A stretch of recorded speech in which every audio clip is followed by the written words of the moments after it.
The rain hammered against the floor-to-ceiling windows of the Manhattan office as Sarah Chen stared at the divorce papers spread across her mahogany desk. The city lights blurred through the water streaks, creating an abstract painting of her crumbling world. At 42, she had built Innovate Tech Solutions from nothing, a scrappy startup that began in her garage in Queens and now occupied 3 floors of a prestigious midtown building.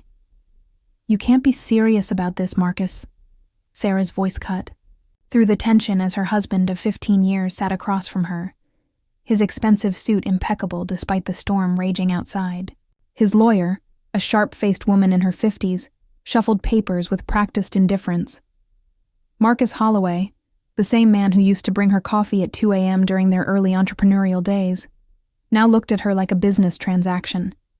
"Sarah, we both know this company wouldn't exist without my marketing expertise and client connections.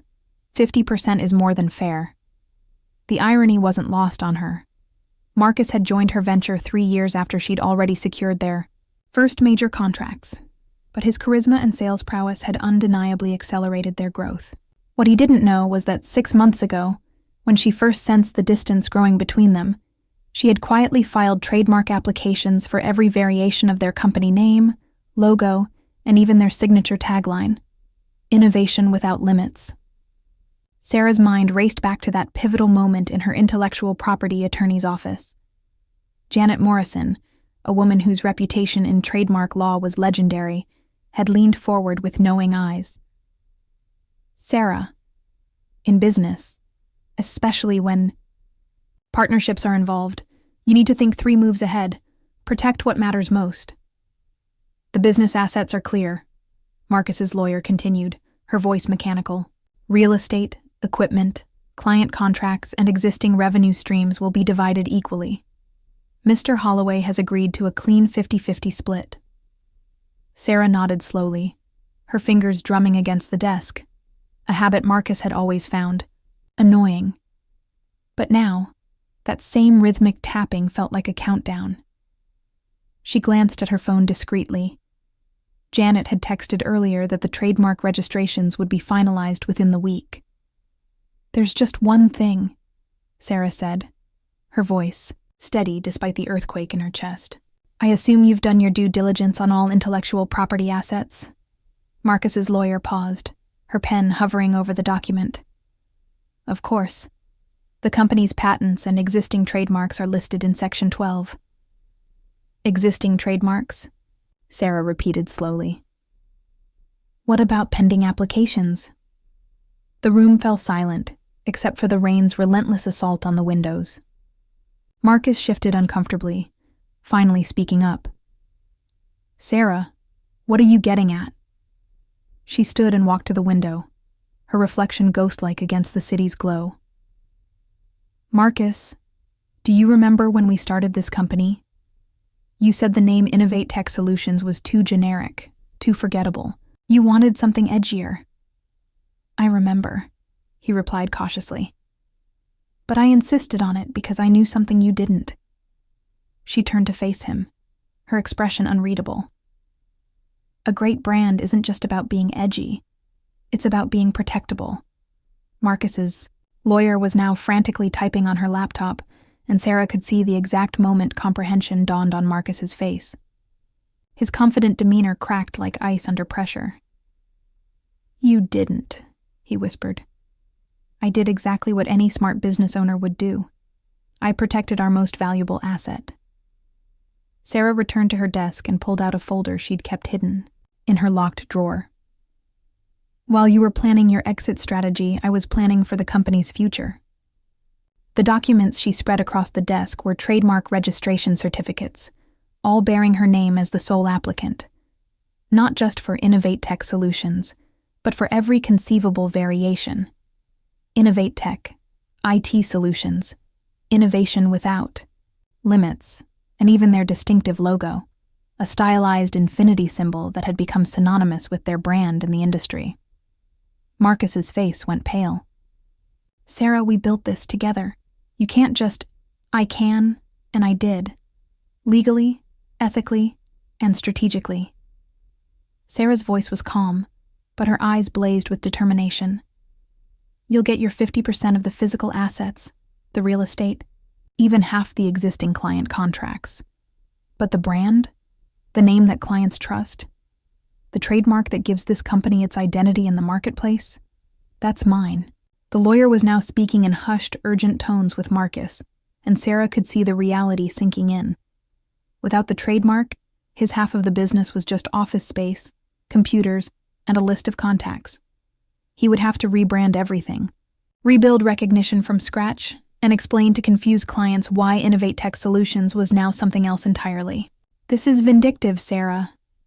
After everything we've been through, this is business, Marcus. Something you taught me. She sat back down, her posture now radiating confidence.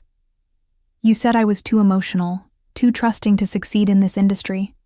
Well, congratulations. You created exactly the kind of businesswoman you said I needed to be.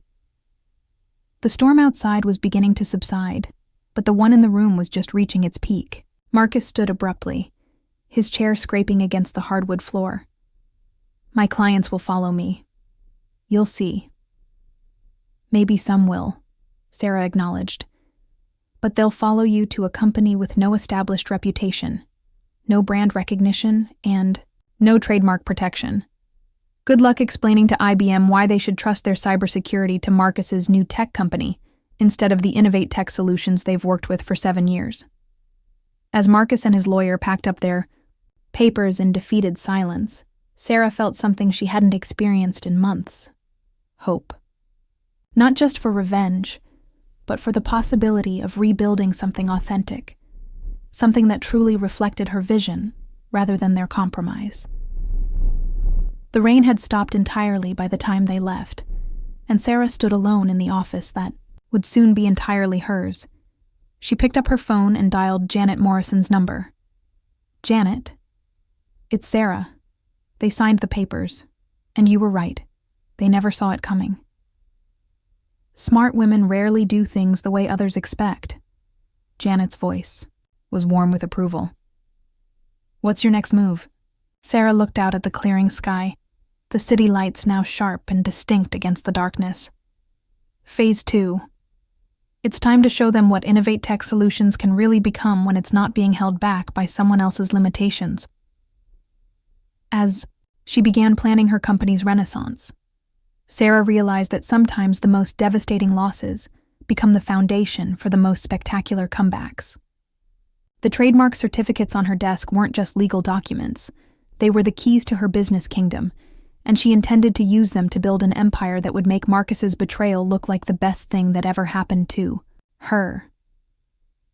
The divorce had taken half her company, but it had given her back something even more valuable: complete control over her own destiny. 3 weeks after the divorce papers were signed, Sarah stood in what used to be their shared office space, now eerily quiet without Marcus's booming voice echoing through the halls. The morning sun streamed through the windows she'd had professionally cleaned the day before, a symbolic gesture that hadn't gone unnoticed by her remaining employees. Sarah, we need to talk. David Kim, her chief technology officer and the closest thing she had to a friend in the office, appeared in her doorway with 2 cups of coffee and a concerned expression. At 35, David had been with the company for 4 years and had watched the marriage dissolution unfold with growing unease. Let me guess, Sarah said, accepting the coffee gratefully. More clients are jumping ship. 3 more this morning. Hartwell Industries, Peterson and Associates, and... David hesitated. Quantum Financial. Sarah's stomach dropped. Quantum Financial was their biggest client, representing nearly 20% of their annual revenue. Marcus got to them. Apparently, he's promising them the same services under his new company name at a 15% discount. David sat down across from her desk, his expression grim. Sarah, I have to ask, are we going to survive this? It was a fair question. In the 3 weeks since Marcus had walked out with half their client list, half their equipment, and 3 of their key employees, Innovate Tech Solutions had felt like a ghost town. The accounting department consisted of 1 person instead of 3. Their main conference room sat empty, stripped of the high-tech presentation equipment Marcus had claimed in the asset division. David, Let me tell you something about survival, Sarah said, pulling up her computer screen to show him a document she'd been working on since dawn. Sometimes you have to burn everything down to see what's really worth saving. On her screen was a comprehensive business plan, titled Innovate Tech Solutions 2.0, a complete reimagining. David leaned forward, his eyes scanning the detailed strategy that Sarah had been crafting with an intensity that bordered on obsession. Client retention through innovation rather than discount pricing, David read aloud. Specialized cybersecurity divisions. AI integration services. Sarah, this is ambitious. But do we have the resources? We have something Marcus doesn't, Sarah replied, clicking to the next section of her plan. We have the brand. Every time a potential client Googles Innovative Tech Solutions New York, they find us. Every industry article that mentions our previous successes, still linked to our trademark. Every award we've won, every case study published, it all still belongs to Innovate Tech Solutions. David was quiet for a moment, processing the implications. But what about immediate cash flow? We're hemorrhaging money, and the clients Marcus took. We're mostly his relationships anyway, Sarah finished. Here's what I realized, David. We were trying to be everything to everyone. And that meant we weren't the best at anything. Marcus was great at schmoozing, at making promises and closing deals. But he was terrible at delivery. How many times did we have to scramble to meet unrealistic expectations he'd set? David's expression shifted as understanding dawned. The Peterson account. The all-nighters we pulled because Marcus promised them a system overhaul in half the normal time frame. Exactly. And Hartwell Industries? Remember their complaint about inconsistent service quality? That was because Marcus kept overselling our capabilities. Sarah stood and walked to her whiteboard, grabbing a marker with renewed energy. We're not losing clients, David. We're losing the wrong clients. She began sketching out a diagram showing different service tiers and specializations. Look, what if instead of trying to compete with Marcus on price and promises, we completely pivot? What if Innovate Tech Solutions becomes known for something he can't replicate? What do you have in mind? Sarah's eyes lit up with the kind of excitement David hadn't seen from her in months. Boutique cybersecurity for mid-sized companies. Not the massive corporations that require enormous teams, and not the small businesses that can't afford premium services. The sweet spot. Companies with 100 to 500 employees who need sophisticated security but want personalized attention. David set down his coffee, now fully engaged. That's actually brilliant. It's an underserved market, and we already have most of the expertise in-house. More than that, Sarah continued, her marker flying across the whiteboard. We become the company that actually cares about long-term relationships instead of quick sales. Premium pricing, but premium results. And here's the kicker. We make Marcus's discount strategy irrelevant because we're not competing in the same space anymore. As if summoned by their conversation, Sarah's assistant knocked on the doorframe. Sarah, I have Janet Morrison on line 2. She says it's about the quantum financial situation. Sarah's pulse quickened as she picked up the phone. Janet, please, tell me you have good news. Better than good news, darling. I have justice. Janet's voice carried a satisfaction that made Sarah sit up straighter. It turns out your ex-husband's new company, Holloway Tech Innovations, is running into some trademark issues of their own. What kind of issues? Well, it seems that in his rush to launch, Marcus didn't do proper trademark research. There's already a Holloway Technologies in California, and they're not happy about the potential confusion.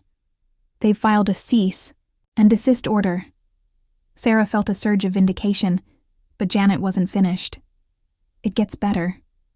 Remember how he poached Jennifer Walsh from your sales team? She's been contacting your old clients using materials that still reference methodologies and systems that are proprietary to Innovate Tech Solutions. I'm drafting a letter as we speak. David watched Sarah's expression transform from stressed entrepreneur to strategic predator. What does that mean for us? It means, Sarah said, ending the call with Janet, that Marcus is about to learn the difference between taking half a business and actually knowing how to run one. Her phone buzzed with a text message from an unknown number.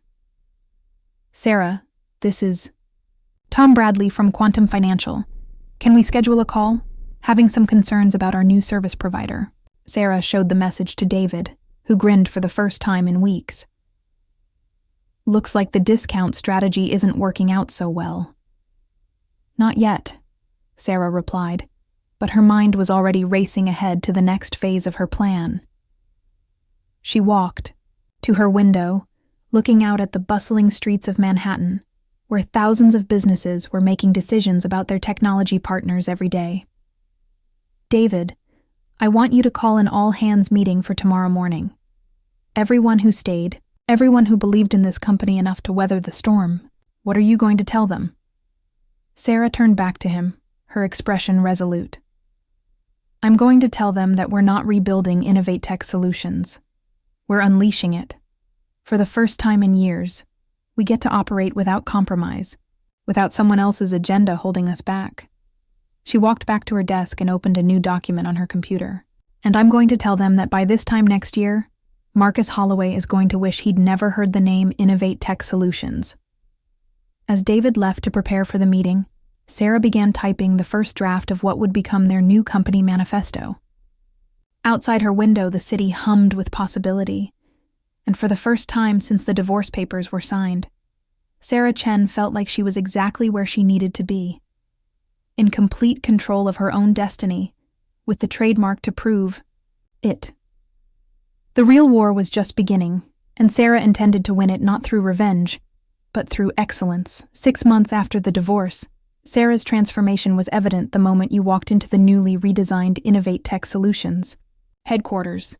Gone were the generic corporate colors and mass-produced furniture Marcus had insisted upon. In their place, Sarah had created a space that reflected both sophistication and innovation. Deep blues and silvers, custom-designed workstations, and interactive displays showcasing their cybersecurity solutions in real time. "Impressive setup," said Rebecca Martinez, the Chief Information Officer of Hudson Valley Manufacturing, as Sarah led her through the new Client Experience Center. "Your reputation in the industry has certainly evolved." Sarah smiled, remembering when landing a client like Hudson Valley would have required Marcus's schmoozing and discount negotiations. Now, companies were seeking them out based on their specialized expertise and growing reputation for excellence. "Rebecca, let me show you something that might interest you," Sarah said, leading her to a demonstration station where David was running a live simulation of a cybersecurity breach. "David, can you walk us through the Peterson Industries case study?" David's presentation was flawless, detailing how they'd identified and neutralized a sophisticated phishing attack that could have cost Peterson Industries millions. What made the case study particularly satisfying was that Peterson Industries had been one of the clients who initially followed Marcus to his new company, only to return to Innovate Tech Solutions 3 months later after experiencing what they diplomatically called service inconsistencies. "The key difference in our approach," Sarah explained as the simulation concluded, "is that we don't just install security systems and walk away. We integrate with your team, provide ongoing monitoring, and evolve our protection strategies as threats develop." Rebecca nodded approvingly. "And your response time for critical incidents? Guaranteed response within 2 hours, resolution within 24 hours, or the service call is free," David replied confidently. "We've never had to waive a fee." After Rebecca left with a signed contract worth more than Quantum Financial had been paying annually, Sarah allowed herself a moment of pure satisfaction. Her phone buzzed with a text from Janet Morrison. "Saw the article in Tech Weekly about your IBM contract. Congratulations, darling. How does it feel to be profiled as New York's rising cybersecurity pioneer?" The IBM contract had been Sarah's masterpiece, a comprehensive cybersecurity overhaul for their East Coast operations that Marcus never could have landed because it required the kind of deep technical expertise he'd always relied on others to provide. When IBM's security team had called Innovate Tech Solutions directly, bypassing the usual RFP process because of their growing reputation, Sarah knew she'd achieved something significant. "Sarah?" David appeared in her doorway, tablet in hand, and barely contained excitement on his face. "You need to see this." He handed her the tablet showing their quarterly financial report. Revenue was up 340% from the same period the previous year, but more importantly, their profit margins had increased dramatically. By focusing on premium services for mid-sized companies, they were earning more per client while serving fewer accounts, which meant better service quality and higher client satisfaction. "Look at the client retention rate." David pointed to a chart showing 98% retention over the past 6 months. "And the referral rate is through the roof. We're getting more new business from word of mouth than we ever got from Marcus's cold calling." Sarah studied the numbers with growing amazement. "What about employee satisfaction?" "Highest it's ever been. No more unrealistic promises to fulfill. No more scrambling to meet impossible deadlines. No more dealing with clients who were primarily attracted by discount pricing." David sat down across from her. "Sarah, I have to ask, did you plan all of this from the beginning?" She considered the question carefully. "I planned to survive. Everything else has been about adaptation and recognizing opportunities." She gestured around the renovated office space. "But I'll admit, there's been a certain satisfaction in proving that the person who said I was too emotional for business was the one who actually didn't understand business at all." Her assistant knocked on the doorframe. "Sarah, Marcus Holloway is here to see you.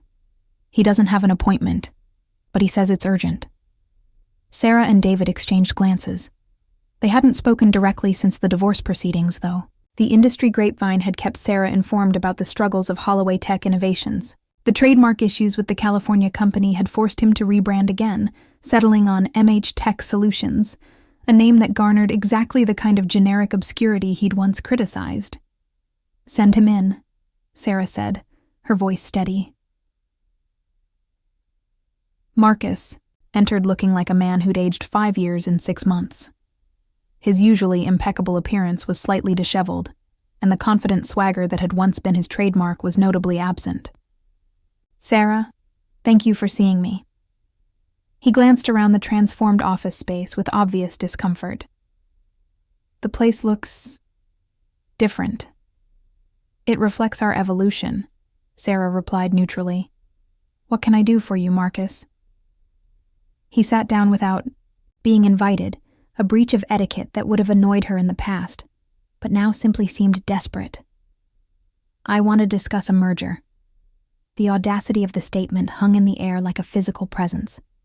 David made a barely audible sound. That might have been suppressed laughter. "A merger," Sarah repeated flatly. "Think about it," Marcus continued, his old sales persona emerging despite the circumstances. "We both have expertise the other needs. You've built an impressive cybersecurity practice, but I still have relationships with some major accounts.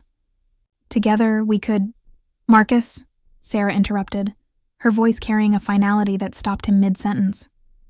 "Let me make sure I understand. You want to merge your struggling company with my thriving one? You want to combine your diminishing client base with my expanding one?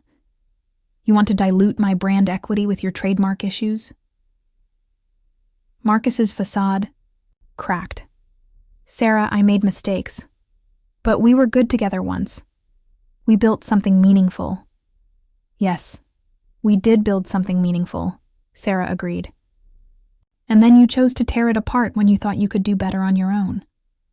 The problem, Marcus, is that you always believed your contributions were more valuable than they actually were."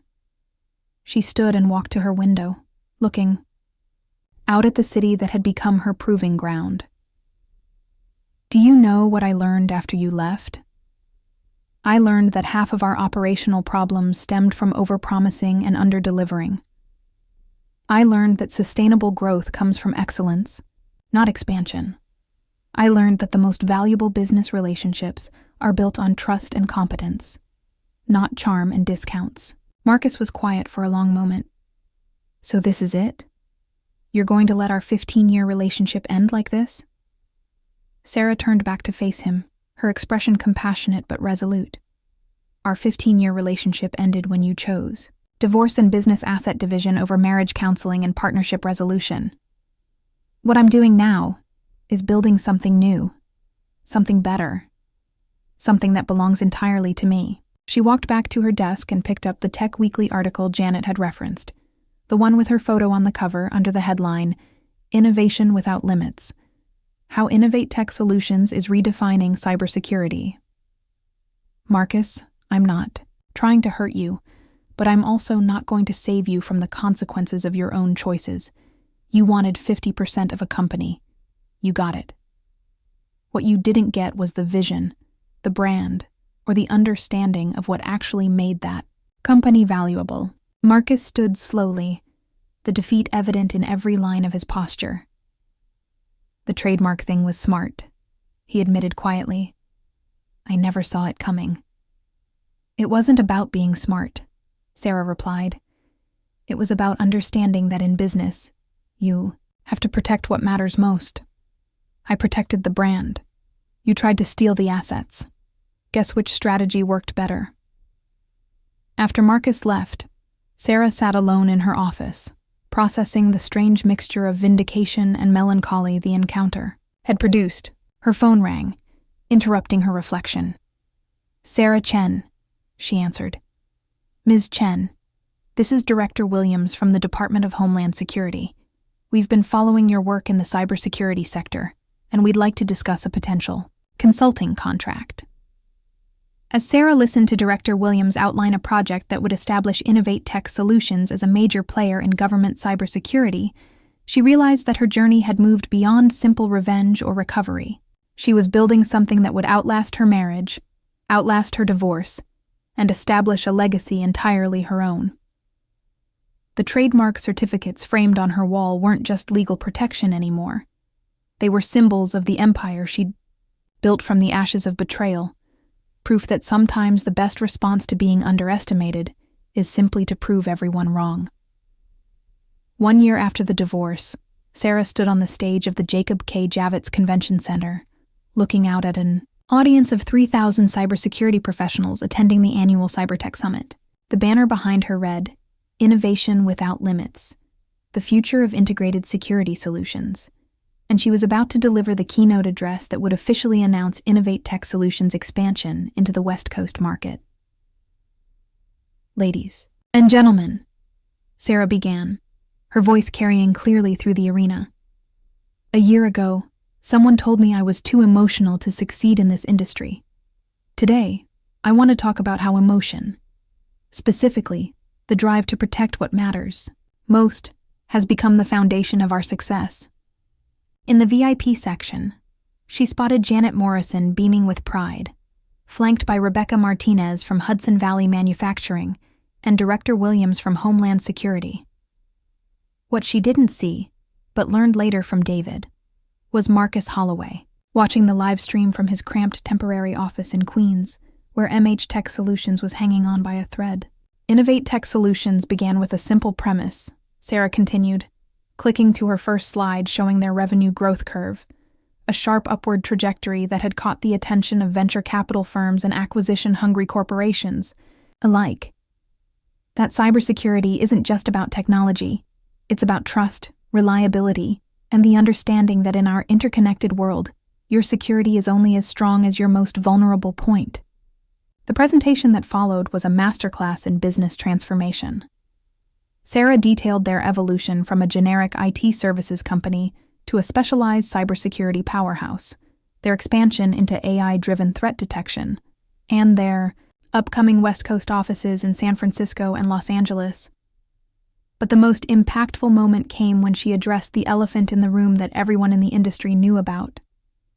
Many of you know that Innovate Tech Solutions went through a significant transition last year. Like many businesses, we faced the challenge of redefining ourselves when a key partnership ended. Sarah's tone was professional, but those who knew her story could hear the steel underneath. What I learned from that experience is that sometimes the greatest gift you can receive is the opportunity to discover what you're truly capable of when you're not being held back by someone else's limitations.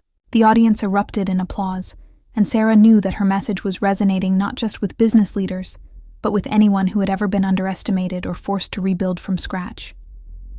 After the presentation, Sarah was surrounded by potential clients, investors, and media representatives. But the conversation that mattered most was with Elena Rodriguez, CEO of Pacific Defense Systems, a company that managed cybersecurity for half the Fortune 500 companies on the West Coast. "Sarah, I'm going to be direct," Elena said as they spoke, privately in the VIP lounge. "We've been watching your company's growth, and we're interested in discussing a merger. Not an acquisition, a true merger of equals." Sarah sipped her champagne, considering the offer. A merger with Pacific Defense Systems would instantly make Innovate Tech Solutions a national powerhouse, with annual revenues exceeding $500 million, and a client base that included some of the most prestigious companies in America. "Elena, that's an intriguing proposition. What would the structure look like? 50-50 ownership, dual headquarters, combined expertise, and most importantly, your brand, your trademark, your company name." Elena's eyes twinkled with understanding. "I've done my research, Sarah. I know what happened with your divorce, and I know that you understand the value of protecting intellectual property. That's exactly the kind of strategic thinking we need in this partnership." The irony wasn't lost on Sarah. A year ago, Marcus had demanded 50% of her company based on his contributions to its growth. Now, she was being offered 50% of a much larger enterprise based on her proven ability to build and protect a valuable brand. Her phone buzzed with a text from David. "Sarah, emergency call from Marcus. He's asking if you're interested in acquiring MH Tech Solutions. Says he's ready to discuss terms." Sarah showed the message to Elena, who laughed appreciatively. "Timing is everything in business, isn't it?" Later that evening, Sarah sat in her hotel suite overlooking Manhattan, the city lights twinkling like stars below. She was on a conference call with Marcus, his voice carrying a humility she'd never heard before. "Sarah, I'm going to cut straight to the point. MH Tech Solutions is failing. The trademark issues, the client retention problems, the staffing challenges. I can't make it work." Marcus paused, and Sarah could hear the weight of defeat in his silence. "I'm prepared to offer you everything. Client list, equipment, intellectual, property, the few contracts we still have, for a price that would essentially be you buying me out and letting me walk away with some dignity intact." Sarah looked at the contract from Pacific Defense Systems spread across her coffee table, numbers that would make her one of the most powerful women in cybersecurity. Then she looked at her phone, listening to the man who had once tried to take half her empire, now begging her to save him from the consequences of his choices. "Marcus, I appreciate you reaching out, but I'm not interested in acquiring MH Tech Solutions." The silence on the other end was profound. "However," Sarah continued, "if you have specific clients who might benefit from Innovate Tech Solutions services, I'm always open to referral arrangements. Standard industry rates, 15% commission on any successful placements." It was a lifeline, but not salvation. Marcus would become a referral partner for the company he'd once tried to claim half of, earning a small percentage of deals for the business he'd helped Sarah build, but couldn't maintain on his own. That's generous, Sarah. Thank you." After ending the call, Sarah walked to her window and looked out at the city where she'd built her empire. Her reflection in the glass showed a woman who had learned to transform betrayal into strength, loss into opportunity, and pain into power. Her phone rang with Janet Morrison's distinctive ringtone. "Sarah, darling, I just got word that Tech Weekly wants to do a follow-up feature on your keynote today. They're calling it The Phoenix CEO, How Sarah Chen Built an Empire from Divorce Ashes." Sarah laughed, the sound genuine and free. "Janet, let's do them one better. I want to announce the Pacific Defense Systems merger in that article. Let's make it clear that Innovate Tech Solutions isn't just surviving, we're dominating." As she began planning the next phase of her empire's expansion, Sarah realized that the trademark certificates hanging in her office had evolved beyond legal protection or symbolic victory. They represented something much more valuable.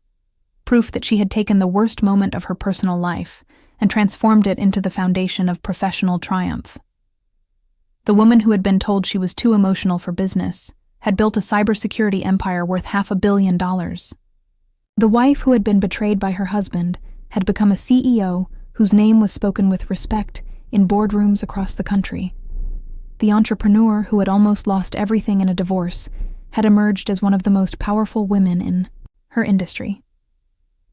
Marcus had taken half her company, but in doing so, he had given her something even more valuable: the opportunity to discover that she was capable of building something far greater than anything they'd ever created together. The trademark hadn't just protected her business, it had protected her future, her potential, and her right to control her own destiny.